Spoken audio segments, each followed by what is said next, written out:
Good afternoon, everyone. So today on my bench, I have three PowerA Nintendo Switch style GameCube controllers. I've already connected to my computer to see what was wrong with them.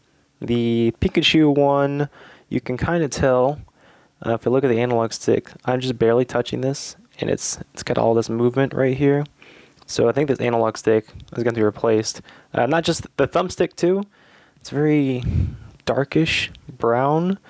You can see it on the C stick too. It's very discolored. But the C stick up and down has some bad drift on it. So I might be able to open it up, clean out the potentiometer, and should fix it. If not, I have replacement potentiometers. The next one right here in the middle, the left and right on the analog stick is having some pretty bad drift. The thumbsticks on them look okay, and it's not loose or anything. So just the analog stick or just the potentiometer for the left and right axis. And then the third one, plug it in, turn it on, and there's no power at all. So we're able to. The battery contacts look good. They're nice and shiny. You can see they're shiny. So there's no power though.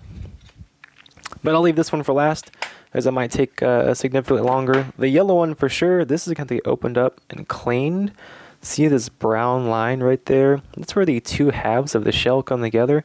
And all this brown, dark stuff that's in there is actually like someone else's sweat and dead skin, and it's just disgusting.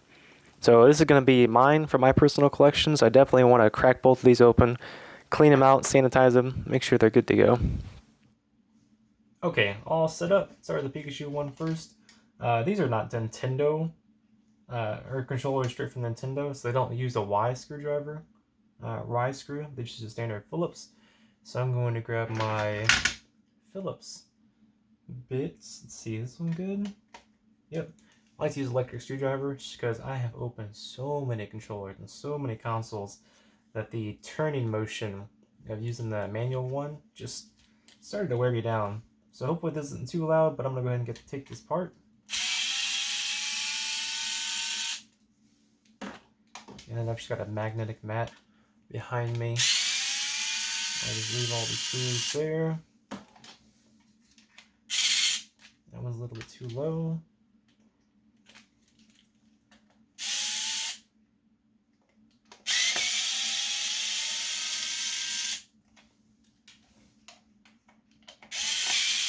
And one benefit of using this too, because I have a this one. This is cheap. I think it's like 10 or 15 bucks from AliExpress.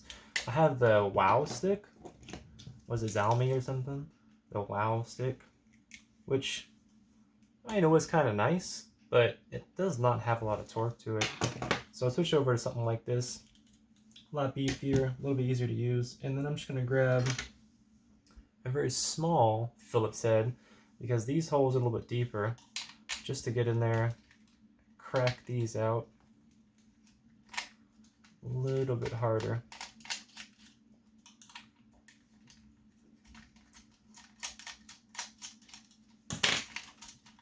Screws came out. Take this off just in case, and this should just pop right open. A little bit of wiggle wobble.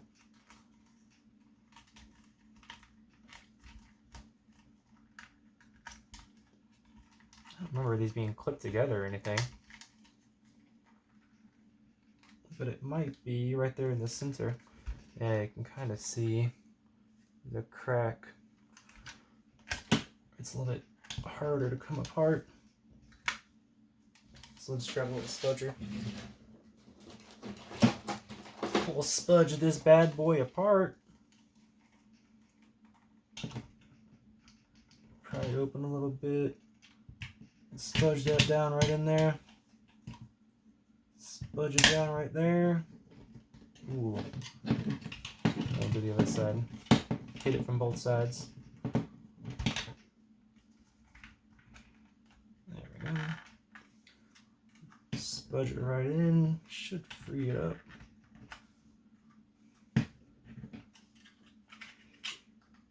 There we go. Alright. This will just come right out. Put that off to the side. This is going to get washed. And then, so this one and this, it's the same thing, more screws. Normally you think of like third brand controllers are kind of crap, but I've taken apart several of these PowerA controllers. That actually built pretty well. These ones are different sizes. For the D-pad right there, much shorter. Grab another one.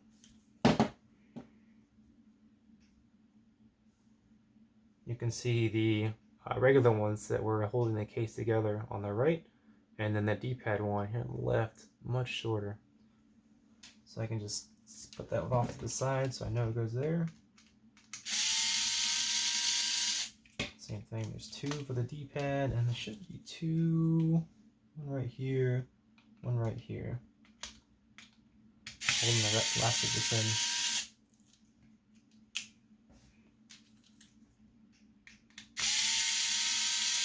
And I didn't say it, well, these screws right here that I took out on the sides, and the one for the analog stick, they're actually all the same. Same with the case screws, so I don't need to worry about making this mixed up. But let's pull this right out. Boom, bam. A little bit of a hair. Take that off. Ooh. Yeah. But now that I've got it open, you can see got a lot of wiggle there. It should snap back into place, but you can see that it just stays off to the side. So I don't know if I have another analog stick shaped like this, but I know I've got some more potentiometers, or not potentiometers, analog sticks. Like this. So this will fit in there, and it'll be a decent replacement. And then this one, it was the up and down. So we'll start with this first, because I might be able to get away with just cleaning it. So let's bring it down a little bit closer while I clean this potentiometer.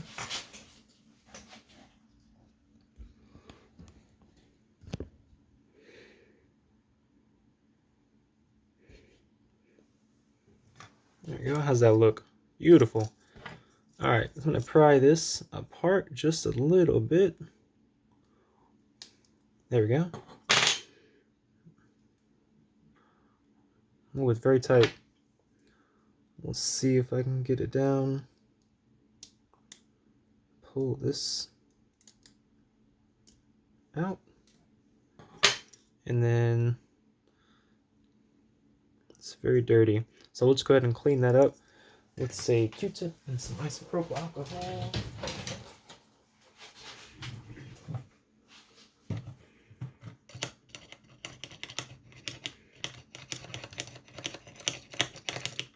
Go.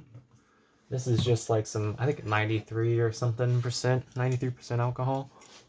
So just squeeze that apart a little bit, get the Q-tip down in there, clean it out. Other side, just to dry it up a little bit. And then I want to check to make sure. Oh yeah, see how much black stuff came off of it. So I'm gonna take this off because I just kind of peeked down in there, and I'll show you why I need to take this off. Let's start up my soldering iron. While that heats up 350 degrees, a little bit of fresh solder.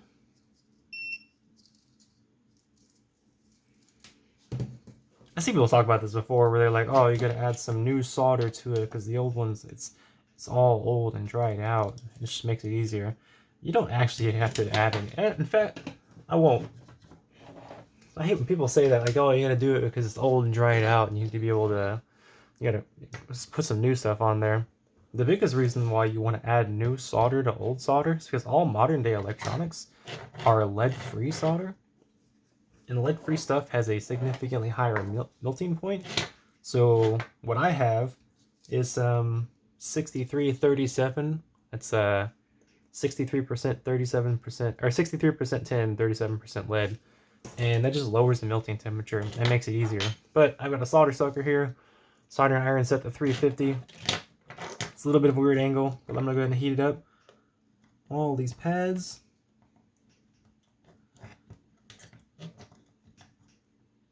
There we go. Oh, My solder sucker is dirty. Clean it out. There we go. It just did not suck it out very well.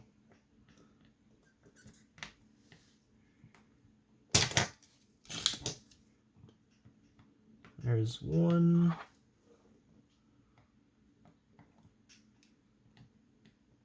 Those outside ones are ground and power, so they're a lot harder to heat up. We'll see. I might have to hit that one there on the left again. You can see the middle one kind of got freed up. If it'll focus. Middle one kind of got freed up just a little bit. There we go. But these two outside ones are not quite all the way through. This one I will add some new solder to it. Try and make it a little easier on myself. Just hold that there. Suck it up. Looks a little bit better, but it's still looking... Yeah, still has some solder in there. So we'll cheat instead. Just so these pins aren't getting in the way, I'm going to flood it. We will flood all of them with some juicy lead-based solder. And then I'm going to grab the potentiometer from this side while heating up these pins all at once. And it just comes right out. Now, before I clean that up, I just want to show you why I decided to go ahead and pull that out. Bring it down a little bit more.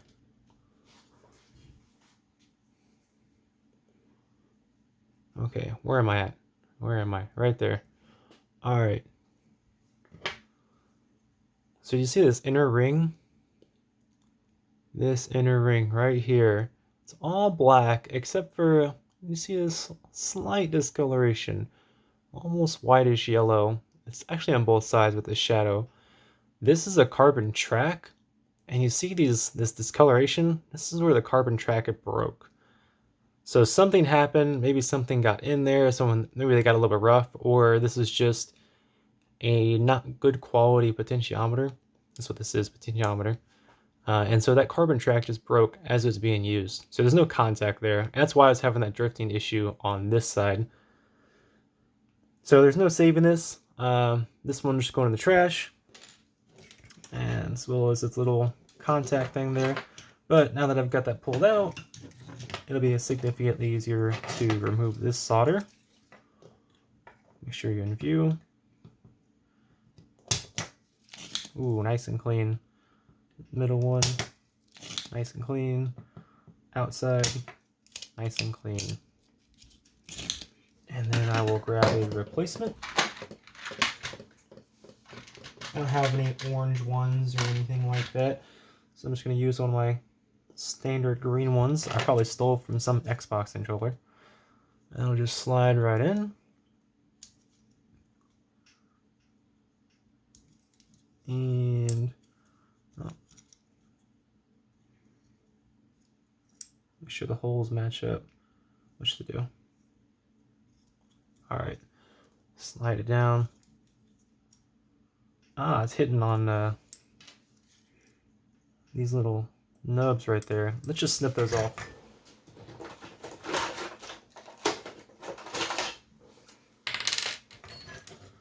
These little plastic pieces sticking out right here. This and this are preventing it from sitting down. So I'm just going to take them off. A little bit of slice and dice on the plastic, not on my fingers, because I have done it on my fingers. It is no fun slicing yourself with an X-Acto knife. But I will say, if you are going to slice yourself with an X-Acto knife, make sure you do it with a brand new X-Acto blade, because it'll be a lot cleaner and not nearly as painful. And it should slide. Is it lining up? Yeah, it is. Slide right in. Maybe, if it wants to. I think the hole on the bottom is not lining up. Neither the holes on the top. This is just a bad one. Let me get a different one.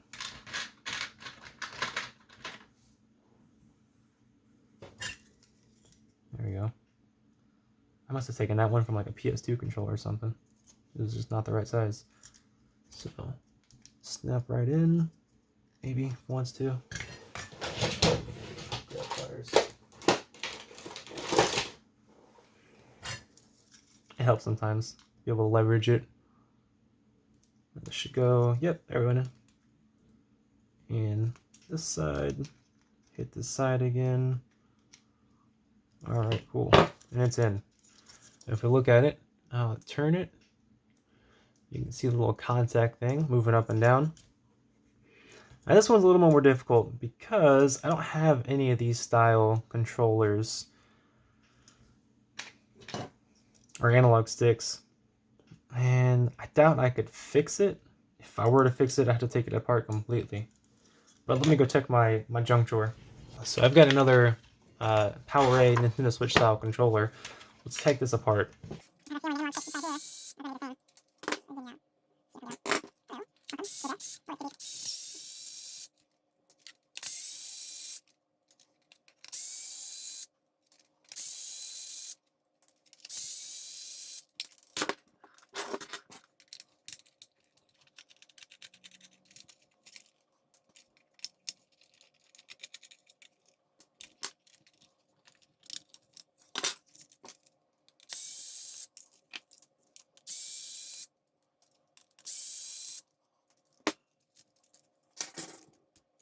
And there we go, same style analog stick.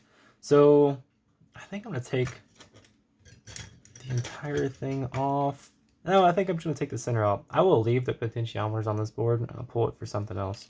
Actually, no, I changed my mind again.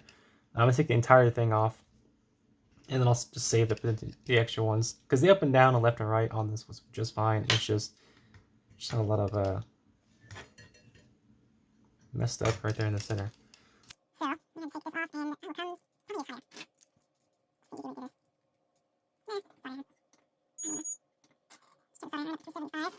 probably higher.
Okay, got the replacement analog stick pulled off of that board, got slightly melted. Probably thought they were a little bit too hot.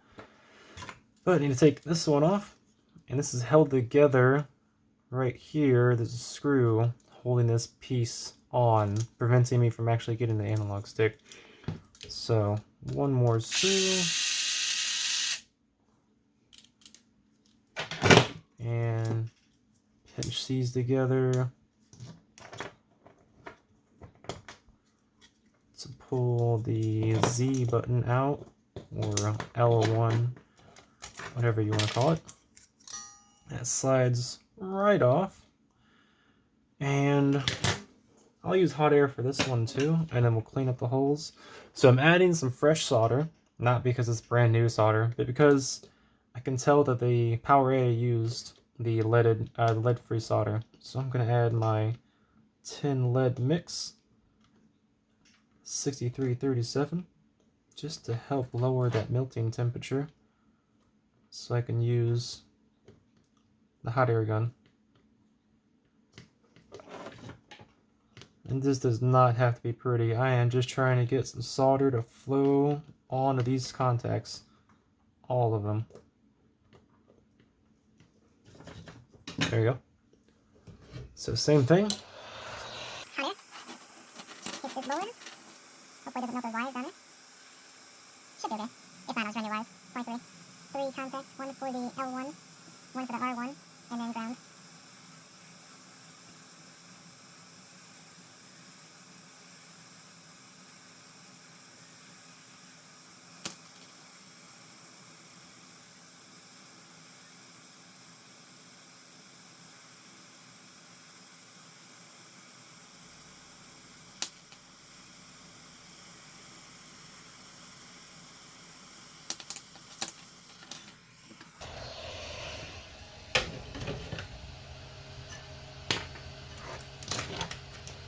Okay, that's out.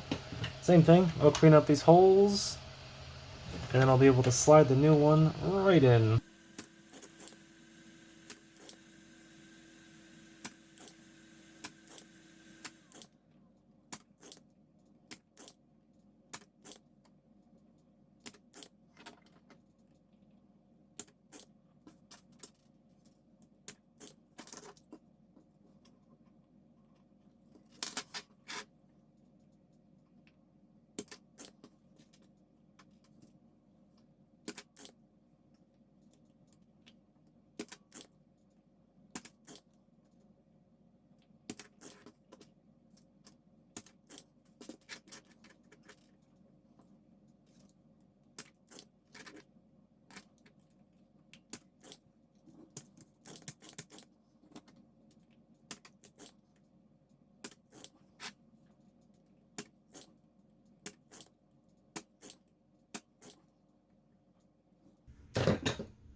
Okay, holes all cleaned out. Before I stick this new one in, I'm gonna clean up some isopropyl alcohol first. It's looking a little dirty. Won't matter too much because I want to put the new one in. I'm gonna have to resolder it. This is the new one. This is the new one. All right. It's already cleaned up the pins a little bit. You should have saw it earlier. So it should just slide right in. Oh wait, I didn't do the buttons too well. This button. There we go. So now, like I said, it should just slide right in. Everything lined up. Yep. And there we go.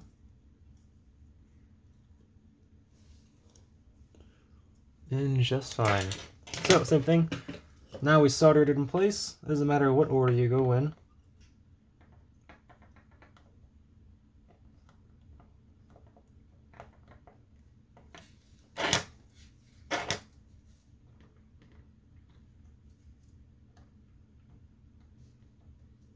And there's no holes, or there's no legs on this one, because how the other one was designed.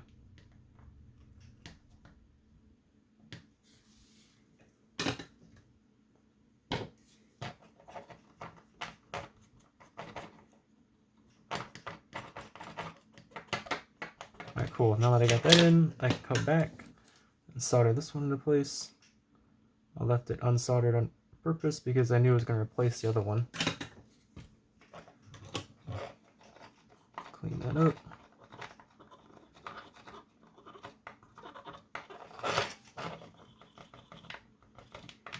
There we go. Good enough for the army. And then I'll put this back together. Actually, no. So the next thing I'll do, off camera, probably a little later. Like I said, this is going to get cleaned. If you look at this, all this black grime around the edges here. So get this cleaned up. But for now, we can move on to the next one, the next purple one. Alright, next one is the other purple one that has an analog drift on the left and right for the left analog stick. It's the same thing. Take this apart. I'll probably just speed this up so you don't have to watch me do it.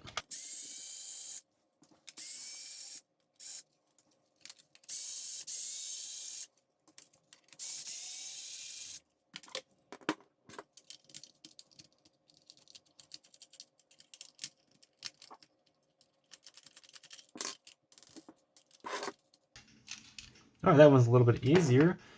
It does not have clips around the edges like the Pikachu one did. Grab it inside here. So you can see it's a little bit different. Zoom in.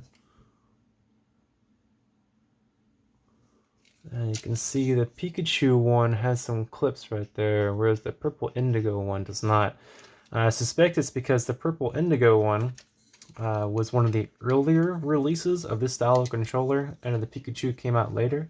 And so they probably made a small revision to add these clips right here just for some more support. But I go ahead and finish taking this apart.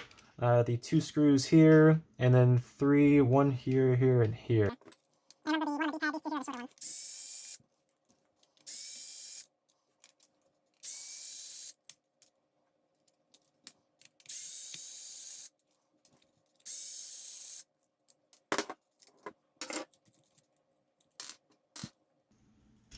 Okay, so it's for the left and right, so it's going to be this one right down here on the bottom. And I suspect it's going to have the same issue that we did on the other one for the C-stick, where the carbon track is going to be a little bit knackered. But let's go ahead and pry this open, and we'll take a look, see how it is on the inside.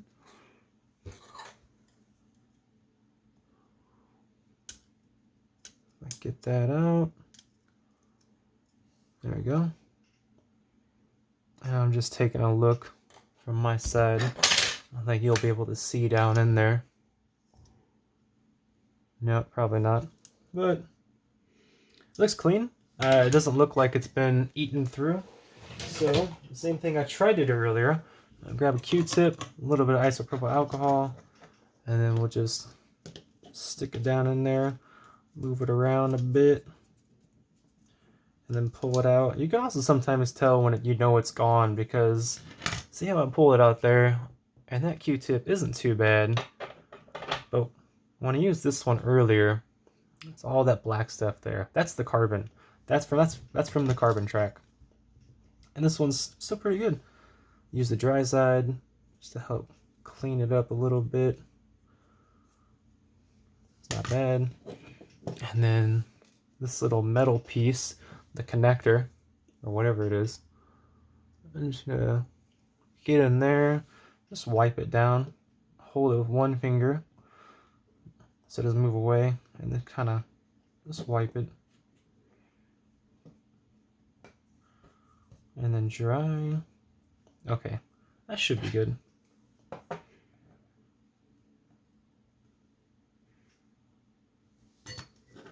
And then put it back together. Or put this little metal thing back in there. Line it up. Just a little bit. And then I should squeeze back together. And now if we look at it, it turns as it should. And then we want to test it. So let's bring it on over to the computer and we'll hook it up. Okay, and we're at my desktop now. I got Windows 10. Since it's a Bluetooth controller, I need to go ahead and connect it to my computer, test it out, and my computer has Bluetooth. So let's go in here, Bluetooth.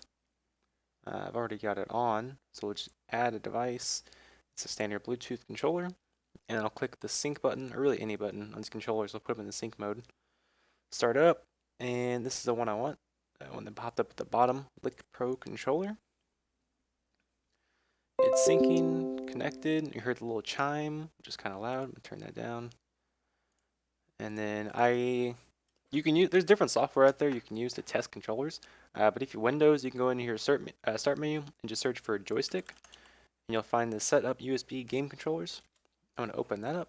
Here is the wireless gamepad, is what they call it here. We click on Properties. So this is the purple one.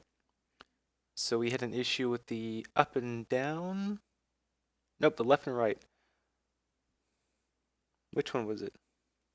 Left, right on the analog stick. So as you can see, moving it around, there's no issues, and it snaps back to the center. That was the left stick. And we do the C stick, some X and Y rotation. Same thing on that, no issues at all. And then I already tested the buttons earlier, but you can see just testing buttons on the controller will cause those numbers to light up at the bottom. So this one is good. Close this, back to Bluetooth. I will disconnect or remove this device. That's getting removed. And then I'll take the batteries out of the purple indigo one and I'll plug it into the Pikachu one. I have not cleaned it yet, but I can at least test to make sure the analog sticks are both good, because we swapped the left one and then I also swapped the up and down on the C stick. So add a device, click one of the buttons on the controller, it'll start syncing. Shows up. Connecting, done. Go back to here. It shows up, properties, and look, left analog stick, perfect. And the C stick, also perfect, nice and smooth. And then same thing, just press any of the buttons, see that they're all good. So good to go. I am going to go ahead and wash up both of these because the purple one, once I got it taken apart, it did look a little bit dirty. So I'm going to go ahead and take both these apart, clean them up, start drying them, and then let's go to the other purple indigo controller, which was not powering on. So we'll see if we can connect it up and see if we can get it working. Alright, and on to the last one. So there's a reason why I did this one separately from the other ones. This one has no power. So let me just show you that. I've got some fresh batteries here.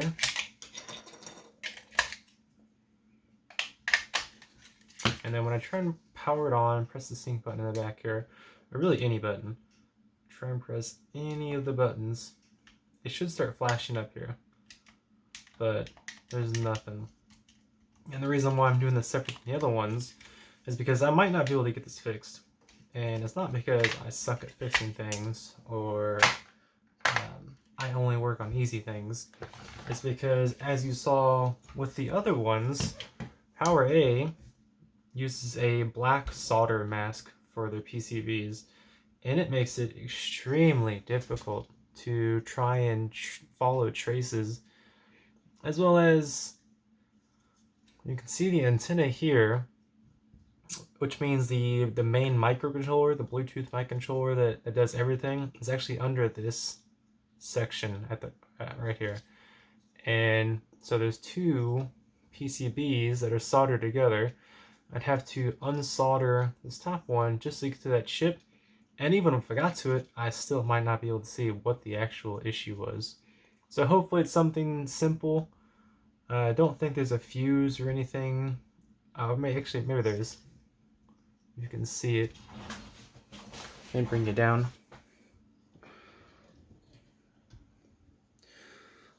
Just looking at this one, see it says F1 right there. So it could be the fuse.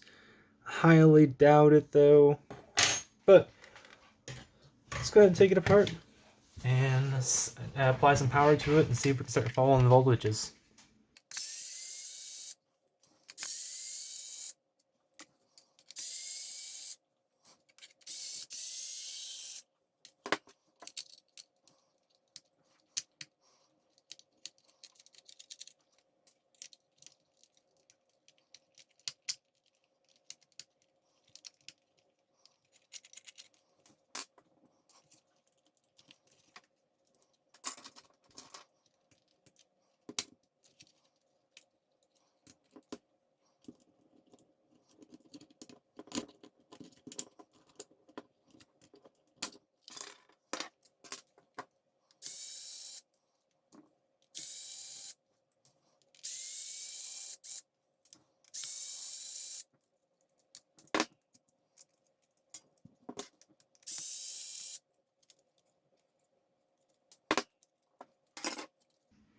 Okay, take it apart.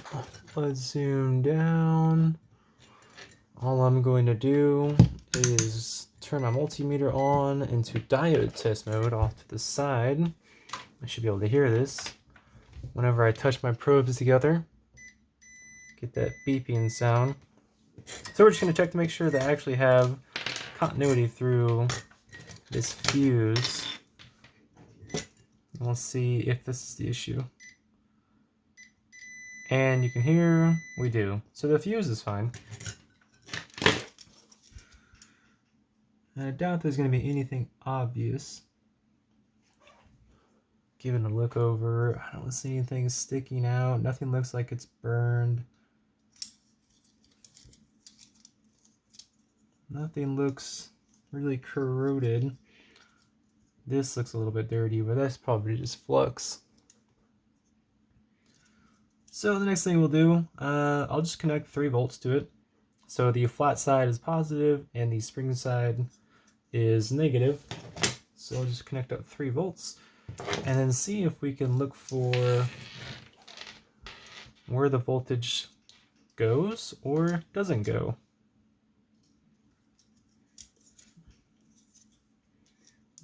See if it powers on again. No.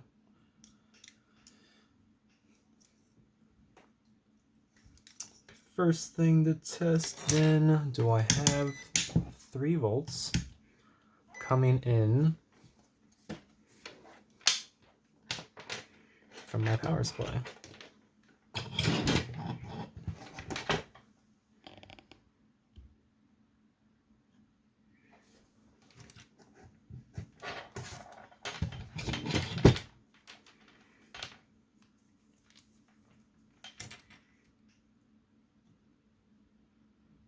.2.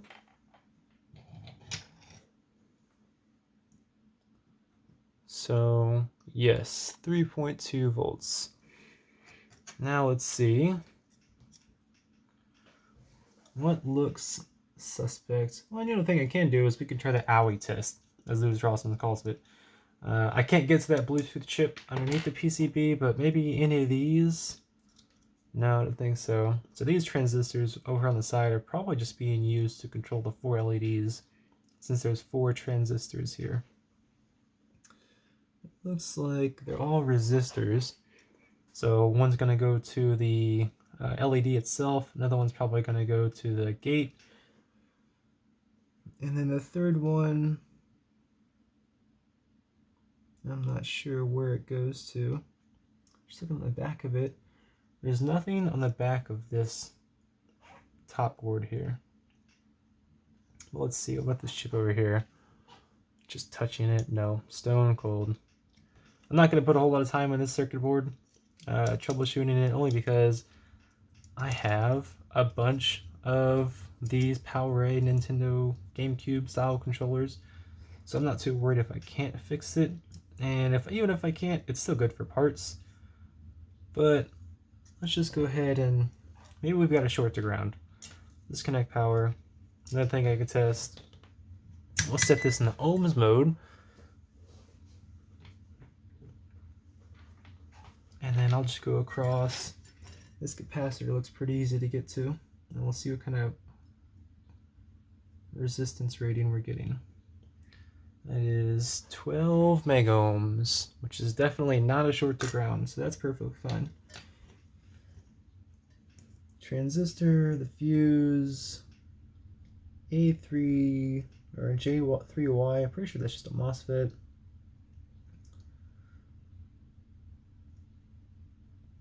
Power coming in right here, down under here.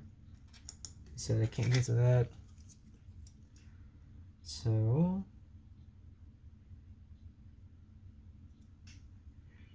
although the circuit board looks nice, it makes it very difficult to actually troubleshoot and fix. I can't really see much.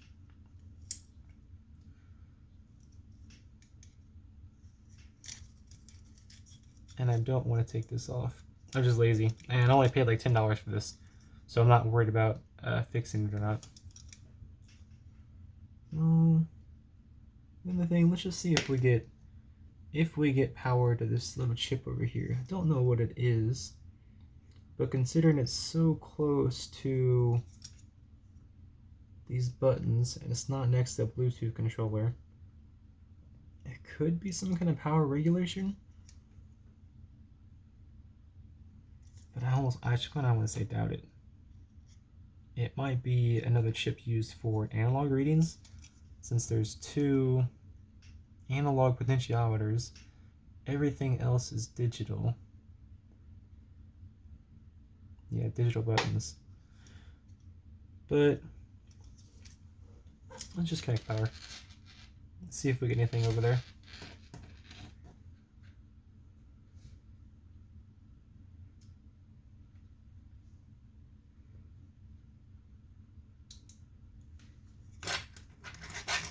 Alright, back to voltage.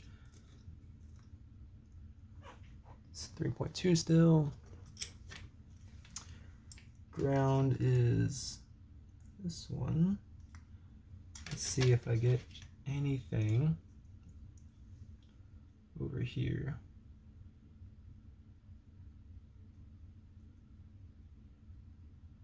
Nope. Nope. Nope.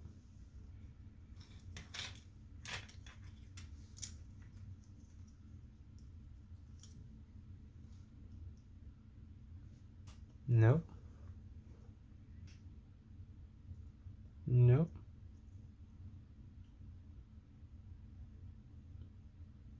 Nope.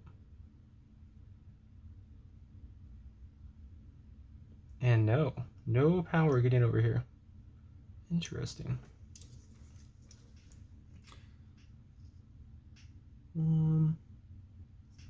So just trying to follow this along. Battery plus comes in here, comes out here. There's a thick track goes underneath this board, and then looks like it goes through a little via right here.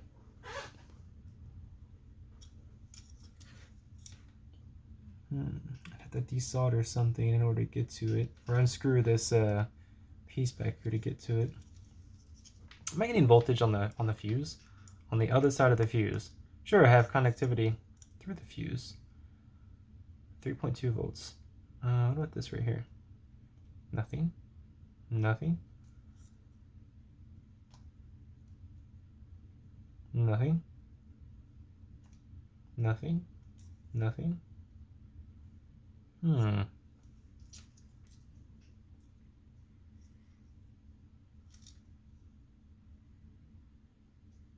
Oh, I can see what looks like a little inductor underneath this board. I'm just really lazy and don't want to take it off. So yeah, I'm gonna go ahead and call it. It's nothing obvious getting in here. I don't really care too much about getting this fixed. Mostly because if you saw earlier, the Pikachu one had some really dirty and dingy C and analog thumb caps. So I can take the ones from this one and use it on there. And like I said, I've already got like 15 of these controllers, so I'm not too fussed about not getting this one. So let's go ahead and cut it here, and then I will bring you back when I'm putting the controllers back together, because they're drying right now. Okay, we've taken them apart, and now let's go ahead and put them back together. Got them all washed up, clean, looking good. You can see there's no more black crap running around the edge of the Pikachu one. And the Indigo one was pretty good, but since I was cleaning this one, I figured I'd clean both of them. So these buttons really only go in one way. At least they should. Just pop right in. The square one, square hole. It's all coming back to me. It's like I'm 1 year old again. Circle in the circle hole. Get the B button.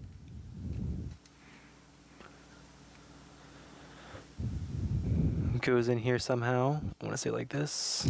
Yep. A X and Y. D-pad, doesn't really matter which way that goes. Put the little rubber membrane on, which looks like goes like this. Beautiful. Make sure that RF thing or the button lines up just fine. So those buttons are good. Let's put the R button on, which is this one. Pops right in. Same with the L, pops right in. And that should be, oh, one screw. Let's go ahead and screw this in.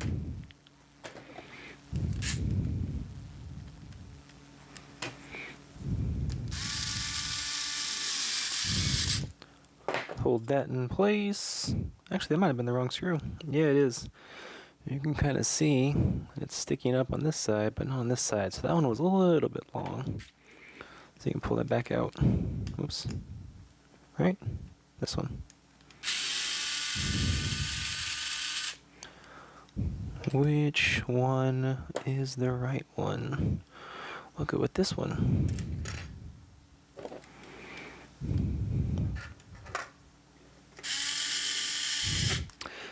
Not a huge deal, but just to make it line up and match. And now this will just pop right back into, oh, analog sticks, or thumbsticks. So like I said, it was a good idea. It's a good thing that the other one wasn't really fixable. I'm really not too concerned about it, honestly, because like I said, I only paid like $10 for it. So we'll just stick this cover on here. There's a very tiny hole, and it lines up over the L3 button. And the C stick is going to line up over the R3, is really what it is. So you can see a little notch cut out around the tip there, so that when this rolls down, it rolls over the tactile switch there. That's in place. The membrane for the ABXY button is just it's just pulled through and held in place with the friction, so I don't have to worry about lining that up or anything. So we can just stick this right back on here, kind of like this. Something's not lining up.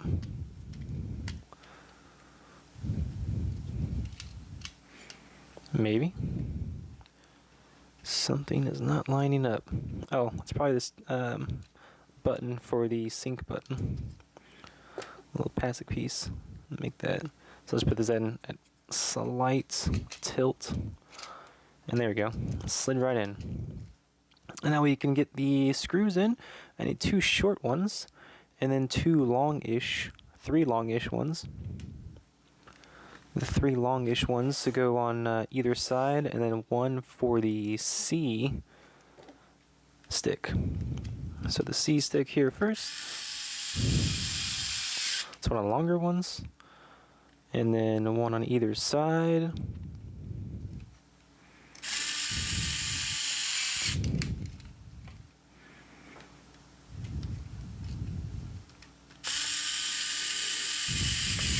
So those are good. And then the 2 short ones go on either side, right there. And at the corner, boom, bam, baby.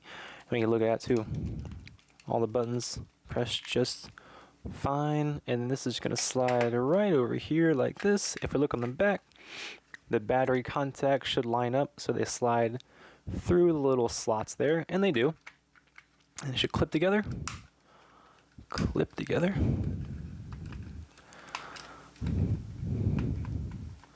Kind of. It's all definitely lining up, but it's not clipping together too well.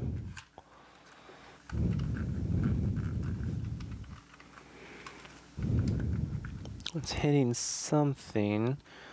Can't quite tell what. Let's just snap back apart.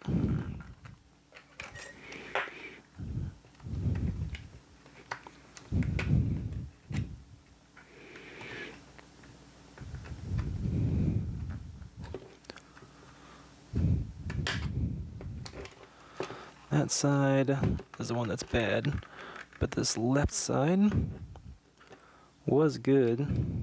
So we're hitting something on the right side. Alright.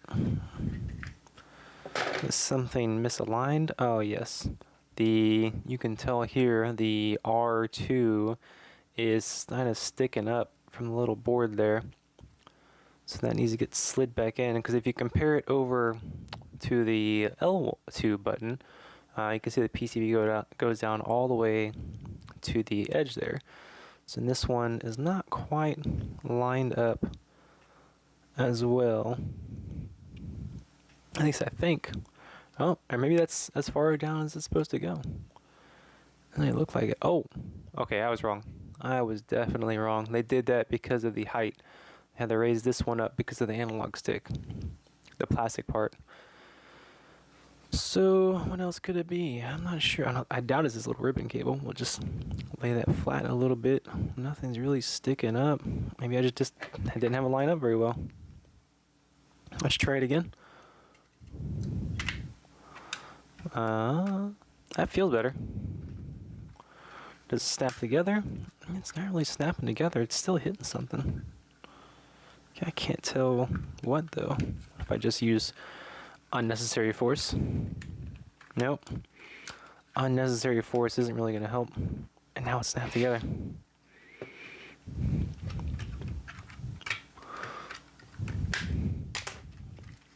Something is definitely hitting.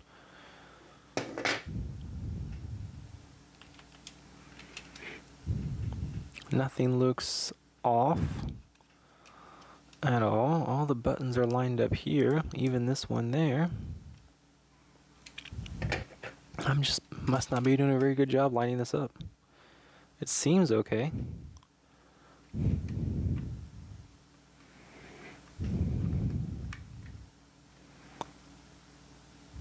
Unless, that's why.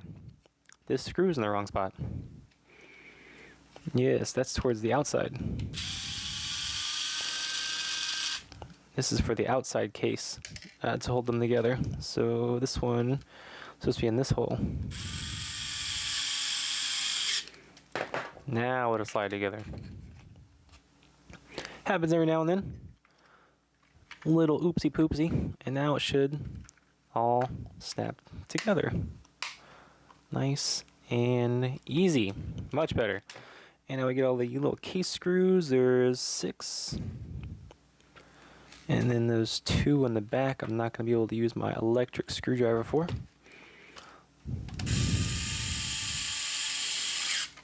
One.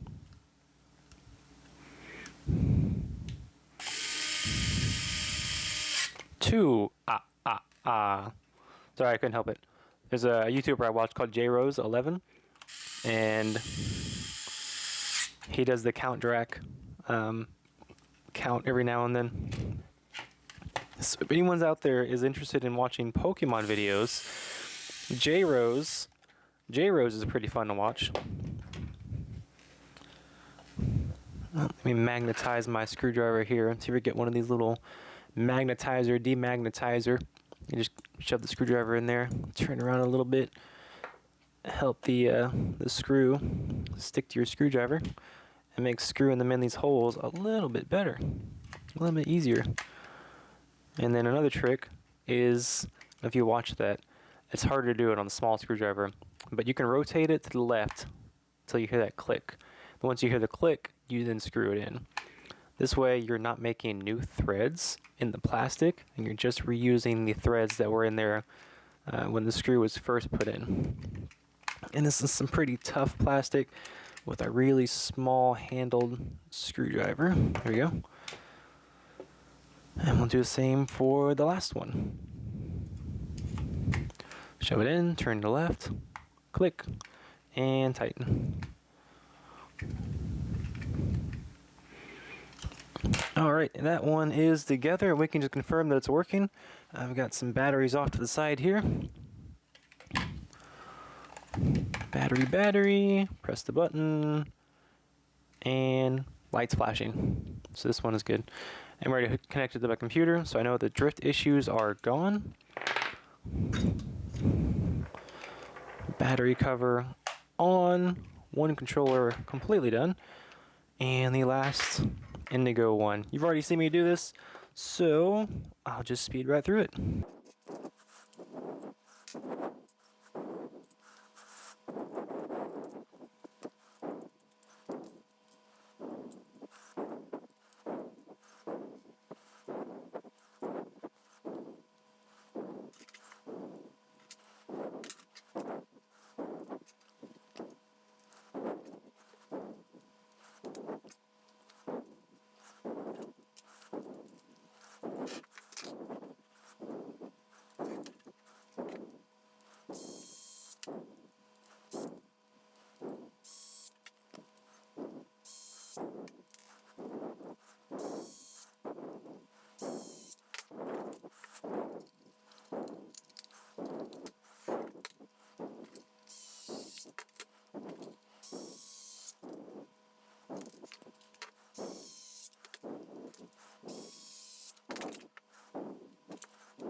Okay, and that's gonna wrap it up for here. Lights on. 2 of 3 working. Like I said, not too concerned about the third one not working. I've got it for parts, and I'm sure I'll get more of these in the future. But I've already got like 15 in my box. I just keep as a collection. I use them for Smash Bros. Tournaments, so.